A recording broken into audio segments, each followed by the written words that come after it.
ओम श्री लक्ष्मी नारायण जी नमः। सुख सागर 10वां स्कंद 14वां अध्याय। ब्रह्मा का श्याम सुंदर की स्तुति करना। शुकदेव जी बोले, हे राजन, जब ब्रह्मा ने श्री कृष्ण जी को अपने ऊपर प्रसन्न देखा तब अपना अपराध क्षमा कराने के लिए हाथ जोड़कर यह स्तुति की कि मैं तुम्हारे श्याम घटा ऐसे स्वरूप को, जो बिजली के समान चमकता हुआ पीताम्बर पहने, मोर मुकुट व फूलों की माला धारण किए हो, दंडवत करता हूँ। बांसुरी व लकुटिया लिए मोहनी मूर्ति पर न्यौछावर होता हूँ। आप जगत को उत्पन्न, पालन और नाश करने वाले हैं। तुम्हारा यह शरीर 5 तत्व से नहीं बना, अपनी इच्छा से यह रूप तुमने धारण किया है। मैं ब्रह्मा होने पर भी तुम्हारी इस रूप की महिमा नहीं जानता। दूसरे की क्या समर्थ है जो आपके अनंत रूप सगुण का भेद जान सके। भक्ति किए बिना कोई मनुष्य ज्ञान के अभिमान से तुम्हारी महिमा नहीं जान सकता। जो कोई मनसा वाचा करुणा तुम्हारे शरण में रहता है, वह तुम्हारे भेद को पूछकर मुक्ति पदवी पाता है। मैं अग्नि की चिंगारी के समान हूँ और आप अग्नि का समूह हैं। अपनी अज्ञानता से तुम्हारी माया में फंसकर मैंने बालक व बछड़े चुराए थे, सो मेरा अपराध क्षमा कीजिए। चिंगारी को ऐसी समर्थ्य नहीं जो अग्नि के ढेर की बराबरी कर सके। आप सबसे रहित हैं। संसारी वस्तु तुम्हारी माया से उत्पन्न होती हैं। आदि, मध्य और अंत में तुम्हारी माया का प्रकाश रहता है। आपके सिवा संसारी सब वस्तुओं का नाश हो जाता है।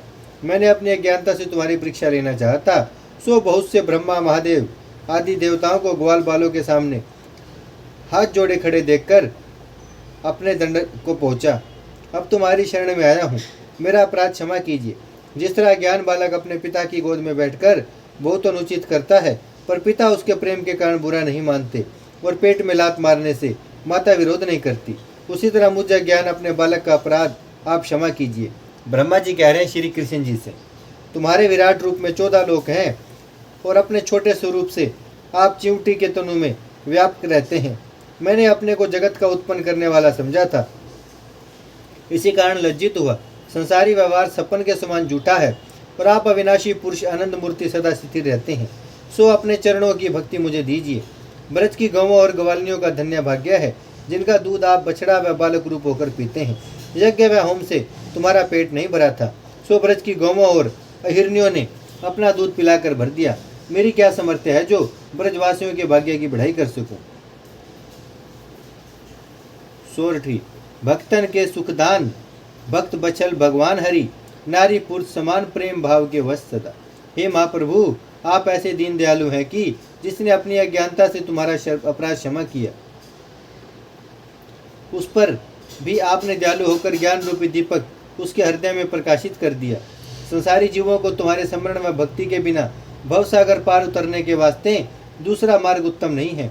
इसलिए सबको चाहिए कि तुम्हारे सगुण रूप का ध्यान व नाम का श्रवण करके अवतार की लीला व कथा प्रेम से सुना करे और एक क्षण भी तुम्हें ना भुलावे। तब उनके हृदय में ज्ञान का प्रकाश होगा। पर तुम्हारी कृपा व दया के बिना किसी का चित्त तुम्हारे चरणों में नहीं लगता।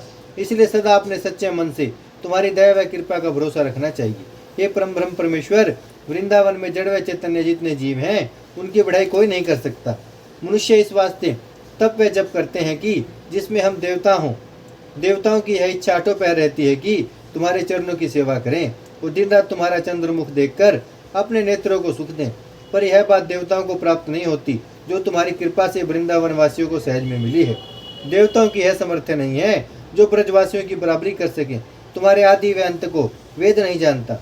वह बड़े बड़े योगी व मुनीश्वरों को आपका दर्शन ध्यान में जल्दी नहीं मिलता, और हम व महादेव आदि देवता व ऋषिवर रात दिन तुम्हारे चरणों का ध्यान हृदय में धरकर यह अभिलाषा रखते हैं कि तुम्हारे चरणों की रज मिलती तो उसे अपने मस्तक पर लगाते, पर हमें वह जल्दी नहीं प्राप्त होती।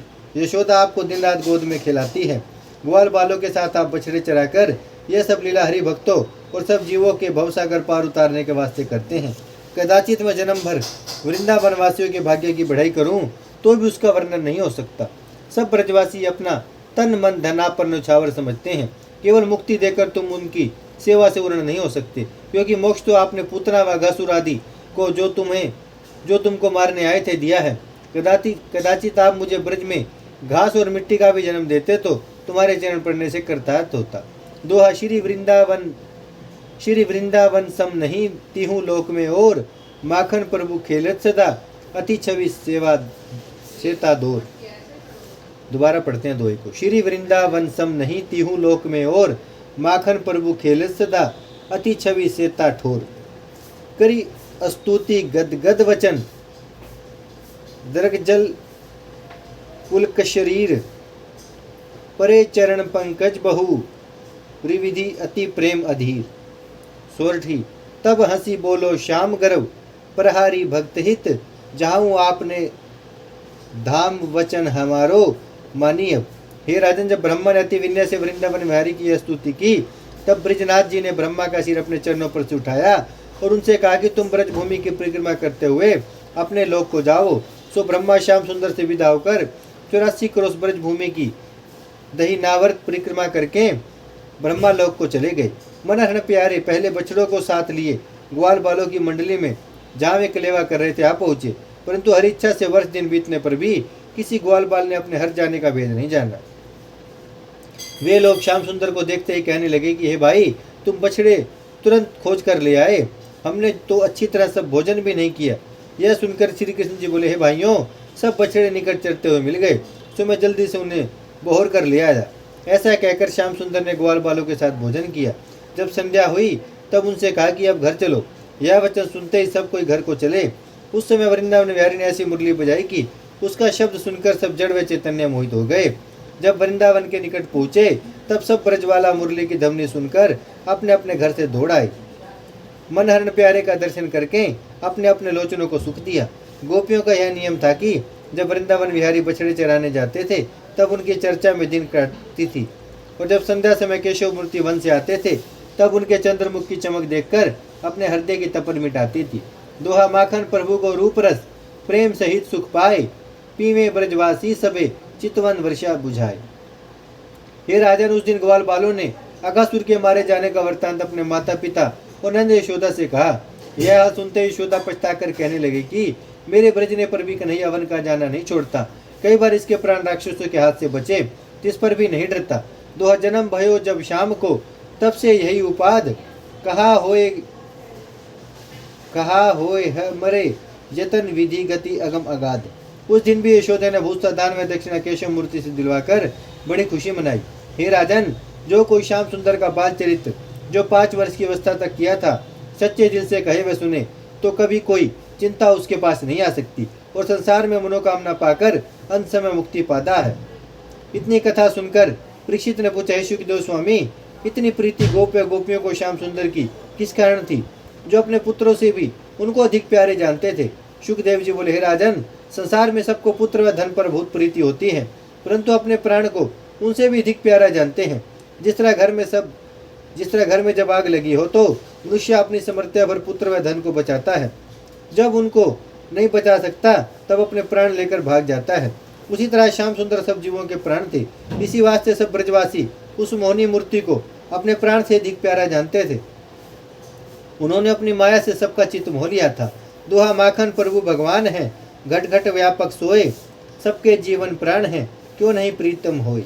ओम श्री लक्ष्मी नारायण जी नमः। भजमन नारायण नारायण नारायण, श्रीमन्नारायण नारायण नारायण, लक्ष्मी नारायण नारायण नारायण, सत्य नारायण नारायण नारायण। भजमन नारायण श्रीमन्नारायण, लक्ष्मी नारायण सत्य नारायण, भजमन नारायण नारायण नारायण।